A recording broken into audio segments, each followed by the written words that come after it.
Side ops list updated. Mission list updated.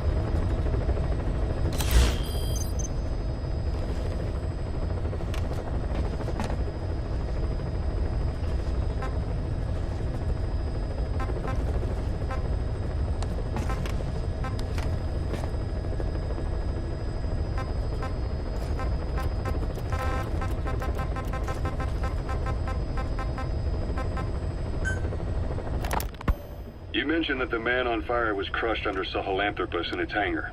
Yeah. He was caught under the wheels of its transport platform. But his body wasn't found. What? We searched the area the moment we arrived, but there was no trace of him.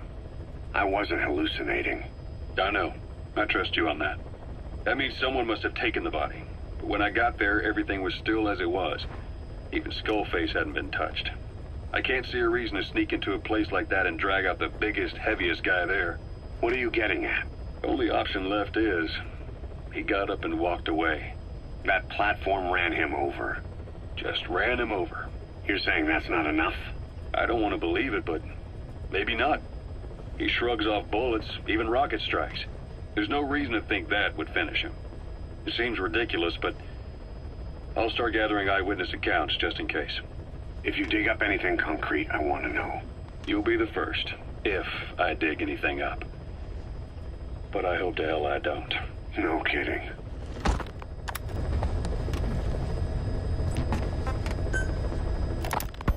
Volgan, the GRU colonel, was burned alive with a Shagohod during Operation Snake Eater 20 years ago.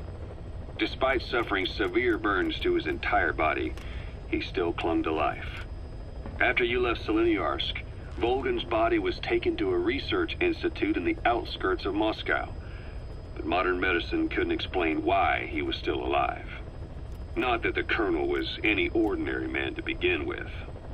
That constant electric current he had running through his body that he could unleash at will. To be honest, I was always uncomfortable around him. Thought I might get electrocuted just by standing nearby. The institute studying him was tasked with investigating and developing human paranormal abilities. The comatose Volgan was used to further the Soviet Union's research into such abilities. But not long ago, the facility burned to the ground. And Volgan's body was never found among the rubble, even though the fire started in the room where they were keeping him. This occurred at around the same time you woke up. If Skullface was right, and a thirst for revenge can turn a man into a demon and keep the dead alive, then this man on fire who's been coming after us ever since you woke up, well, that just might be what's left of our old friend Volgan. It's not over yet. Back in '64, in Seleniarsk, you brought his plans for a utopia down in flames. That grudge is what's keeping him alive. The day the research facility holding Volgan burned down, a Soviet jumbo passenger jet happened to crash nearby, far away to the north of that hospital in Cyprus. On board the plane was a young boy who was being studied at the same facility. The plane fell to earth from over 8,000 feet, but the boy's body was the only one not recovered. At almost exactly the same time as the crash, Volgan awoke in that facility. According to the Research Institute's documents, the gifts this boy demonstrated included psychokinesis and telepathy. To protect his mind from being inundated with other people's thoughts, he always wore a kind of gas mask. A rudimentary form of psychic insulation, apparently. We don't know where this boy is, but if Skullface is connected to him, we may cross paths with him yet. This boy is part of a new age where nothing we understand about the world makes sense anymore. Don't let your guard down.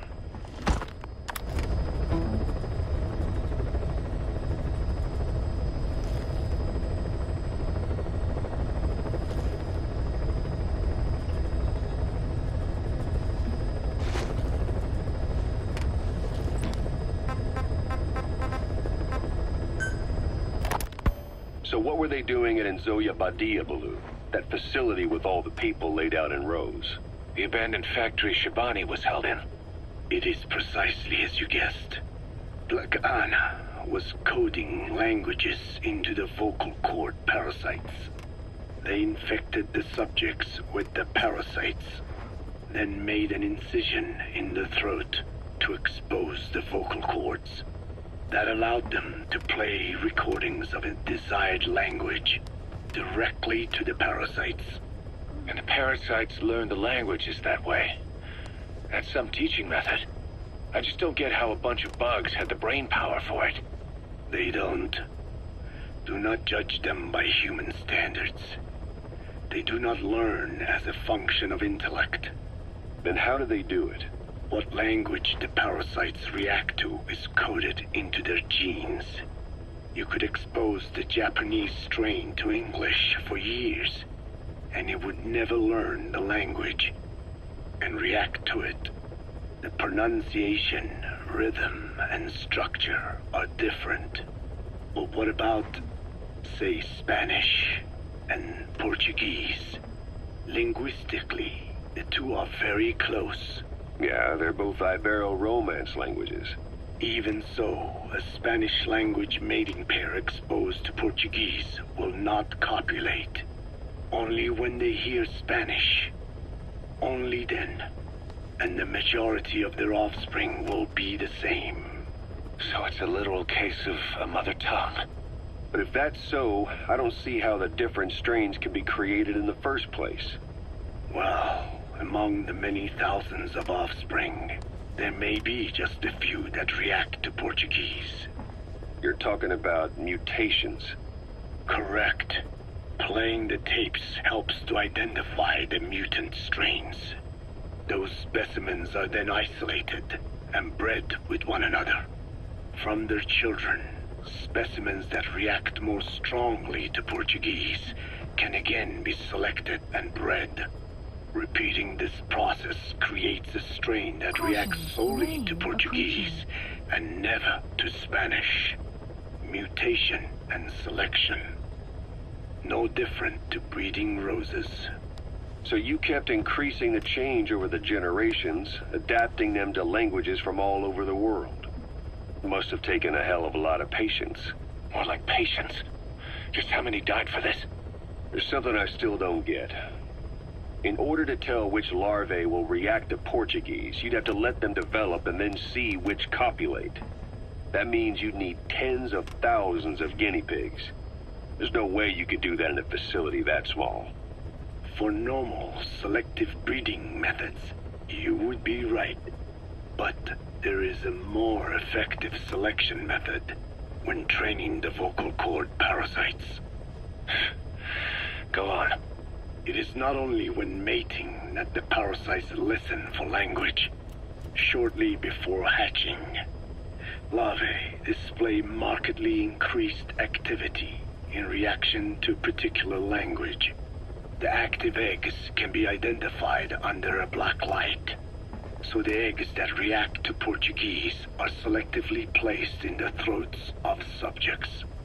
So you see, narrowing down strains that react to the target language is an effective process, though I'm sure that even so, many lost their lives to create the various strains. Taken against their will into that dungeon. There are two reasons for playing the tapes for the parasites. One, to isolate the eggs that respond to the target language. And two, to cause the specimens raised from the selected eggs to mate. I get how the system works. But why do they respond to language before they even hatch? It's not like they can mate from inside an egg. It is because the larvae learn the language before hatching. You mentioned that what language the parasites respond to is hard-coded into their genes, and that they don't have the brain power to actually learn a language. But then you say that the larvae at Nzoia Badia Bulu were learning the languages in the egg. Your story doesn't add up. Your country is home to a unique songbird. The Japanese bush warbler. Sure, what of it? What a beautiful call it has. But no bush warbler can sing it perfectly at the start. As chicks, they can barely chirp at all. They must learn from their parents and other adult birds. Only then can they sing properly and attract females. So naturally, there are individual differences in each bird's call. Though they start on the same footing, each bird is influenced by its teachers. And the parasites are the same? Like the birds, the parasites have a genetic predisposition towards a particular language. But while in the egg, the larvae's ears are tweaked by listening to the voice of the host. This tweaking ensures that the grown parasites will react better to the host's speech pattern. Why would they have an ability like that? Well, there are distinct regional differences within even the same language. Rare is the language that has no unique dialects. Yes, learning the host's speech pattern before hatching attunes the larvae to whatever twist of pronunciation it will encounter. This adaptive ability is what makes them so formidable. I see. So a language requires selective breeding, but the parasites can learn dialects by themselves. Of course, having the egg-stage larvae listen to the tapes in the factory was not meant to teach them. It was more important to use that trait of theirs to identify the mutated strains. As I mentioned earlier, Is that really accurate enough to use as a weapon? You could wipe out a neighboring ethnic group by accident if their pronunciation is too close. what you say is true. In that sense, they are imperfect as ethnic cleansers. But for his purposes, they are good enough. His objective was not to exterminate any one ethnic group, but to render the world's lingua franca, English, inert.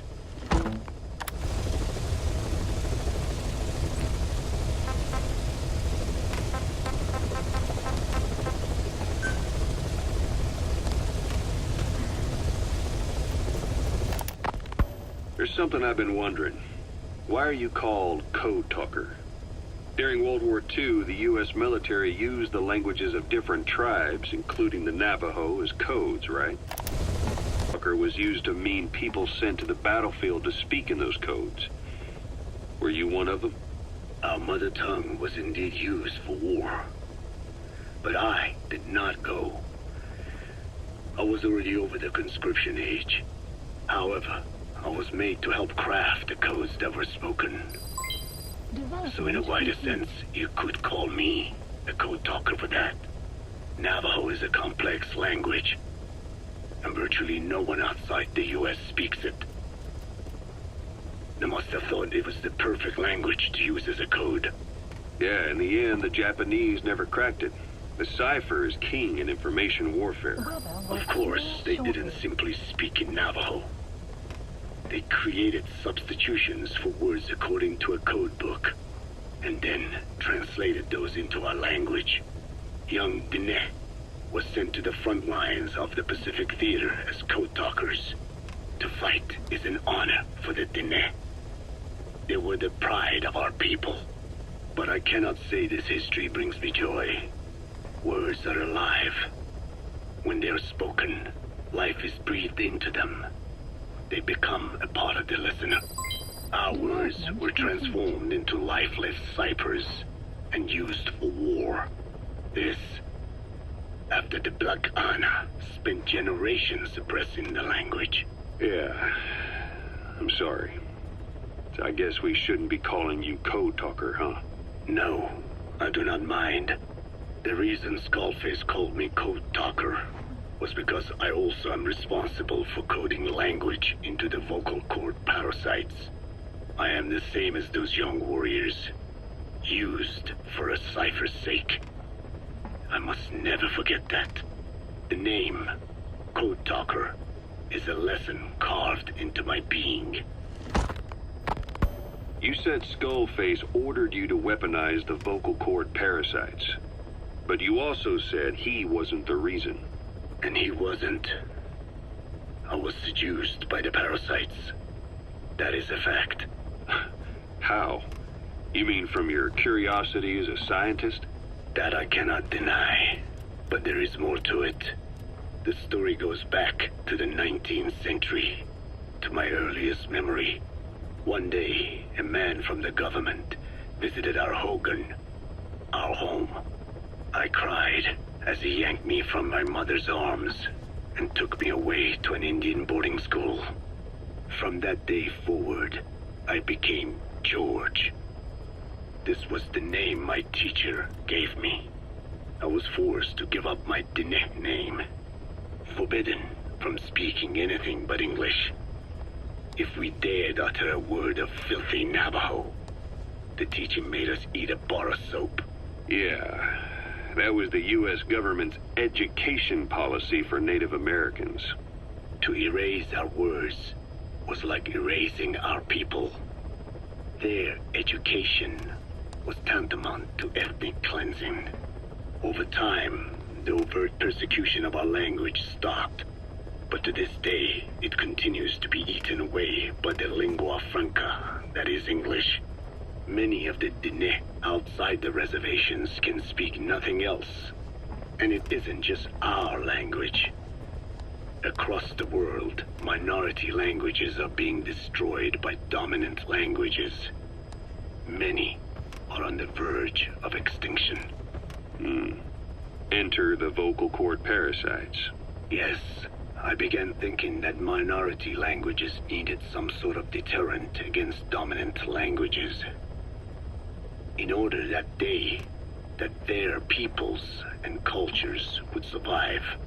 It was then that I came across literature at the Foundation claiming that man acquired language thanks to a type of parasite, one that distinguishes between languages as a precursor to reproduction. If I could just resurrect it, make it more pathogenic, I would have my deterrent against English. But I failed to hide that aim from Skullface. He noticed.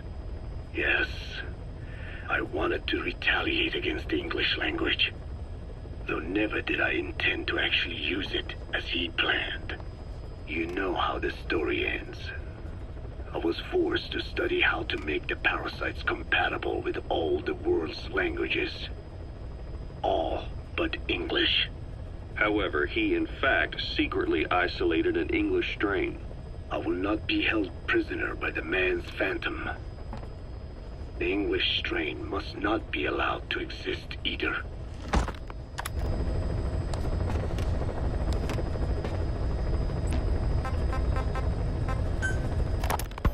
A ruler's greatest wealth is not money or land. It is the number of individuals under his control. Subjects who work, consume, are there to be used as pawns in war. For a capitalist ruler, his people's power becomes his power. You are the same. With your diamond dogs, you spin it with your speeches. But what you're doing is bringing as much talent as you can into your little domain. Every person another feather in your cap. Yes. Since ancient times, every civilization's ruler has had the same idea. When people unite under one will, they become stronger than the sum of their parts. And the one will is the ruler's will. And what do rulers use to bring people together? Language. In the Old Testament, it is written that only one language was spoken in Eden. A shared tongue that united all of humanity. Mankind eventually grew aware of its power and harnessed that strength to build a tower to the heavens, the mighty Tower of Babel. This angered God, who splintered the language of man, and the tower was never completed. Languages emerged, and the earth was divided as men went their separate ways. Every age is the same. A ruler's first order of business after conquering new land is to force his tongue on its people. Ancient Rome, Napoleon, and now Zero. English is wreaking havoc around the world right now.